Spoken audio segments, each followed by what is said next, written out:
Where was the first place European explorers landed in the Americas?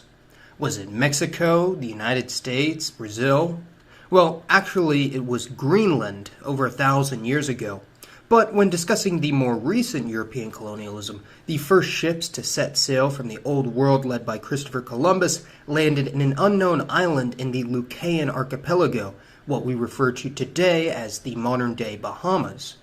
Subsequent waves of Europeans had very volatile interactions with the natives of these islands, to say the least, but with the introduction of Old World diseases into the native population, their fate was set as soon as the first interactions between these two wildly disparate populations took place. And it's claimed that by the year 1600, only 100 years after first contact, virtually the entire Taino ethnicity and other natives of the Caribbean had gone extinct through a combination of enslavement, warfare, and epidemics, completely changing the demographic landscape of this region forever.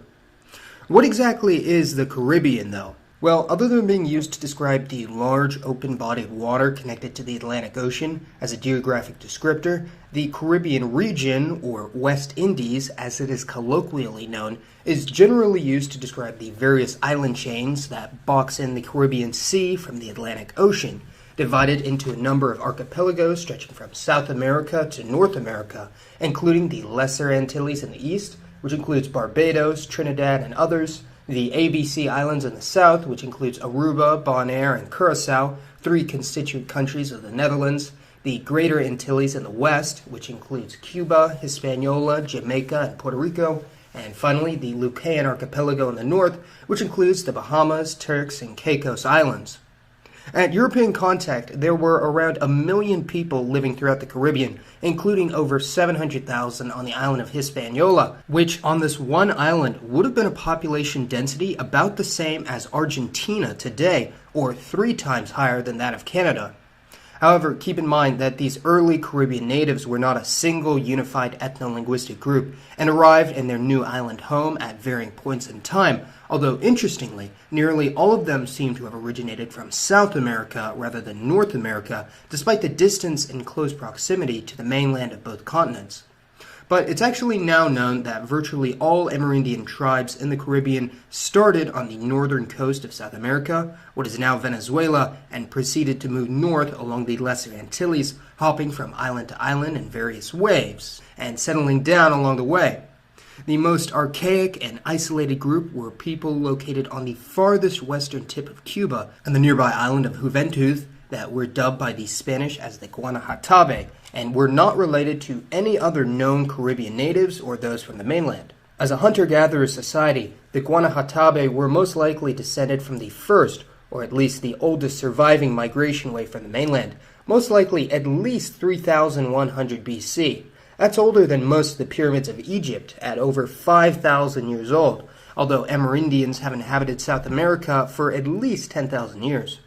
The next wave of migrants to enter the Caribbean were the Taino, perhaps the most widely distributed and most numerous people group in the region, and were distantly related to a larger ethnic macrogroup known as the Arawakan peoples from the mainland of South America, with the Tainos spreading out to the Bahamas, Puerto Rico, Jamaica, Hispaniola, and most of the remainder of Cuba, divided between a few main groupings which may or may not have been mutually intelligible. The other major group of the Caribbean was the Caribs, a smaller Arawakan ethnic group located in the Lesser Antilles. And before you ask, it was actually the Caribbean that was named after the Carib people, rather than the people being named after the region.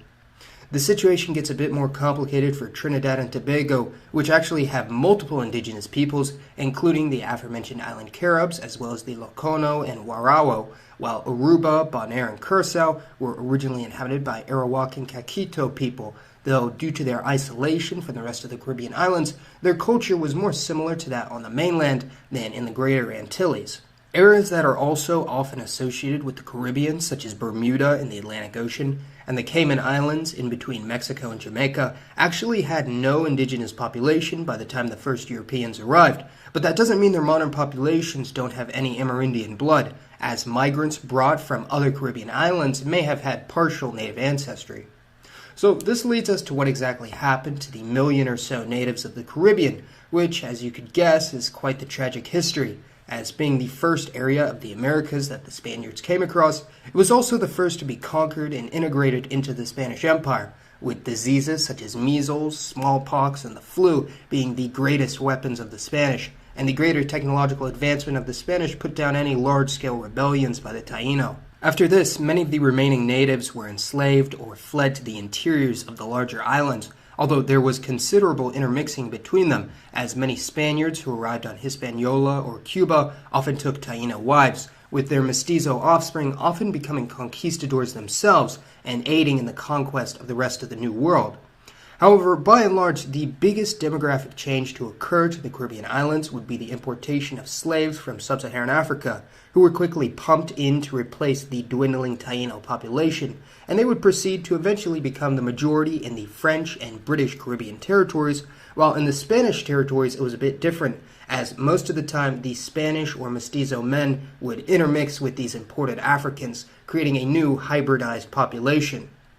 There are even some accounts of escaped African slaves moving and integrating into Taino villages, although eventually the entirety of the populations of these islands would become Hispanicized, with the Taino and African languages being replaced by Spanish, and racial identification on the island becoming rather fluid, with all inhabitants eventually becoming more or less connected in some way. Although anecdotes of surviving Taino exist well into the 1600s in the Greater Antilles, one of the only regions where the natives were able to actually survive the conquest, disease, and massacres were in the smaller islands, with England and France agreeing to make Dominica and St. Vincent into a Carib or Kalinago refuge, although eventually England would annex these islands as well, and with the importation of Africans to these islands, it would appear that the last of the native Caribbeans were about to be washed away forever.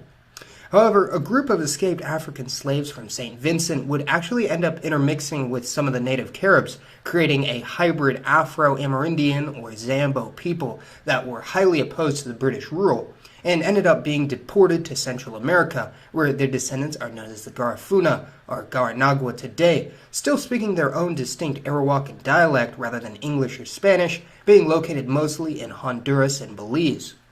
In Dominica, however, the Kalinago actually did survive in the northeast corner of the island, making them the last remnants of the pre-contact indigenous Caribs, although in recent years there's been substantial intermixing with their neighbors in Dominica, leaving only a few hundred full-blooded members remaining, as most in the Kalinago community have African or European ancestry as well, but they're still quite the vibrant community, making up around 3% of the island and growing actually.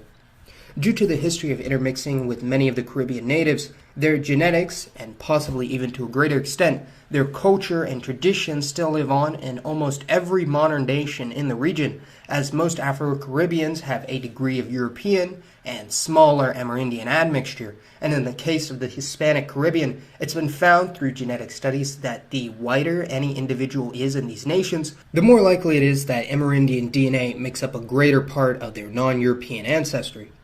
In total, Native American ancestry still continues to make up around 7% of the overall genome of the entire Caribbean, greatly depending, of course, on self-identified ethnicity as well as region, as it's been found that mixed-race Puerto Ricans have around 20 to 25% Taino ancestry, while groups like the Haitians have almost none, existing only in trace amounts, suggesting a total population replacement.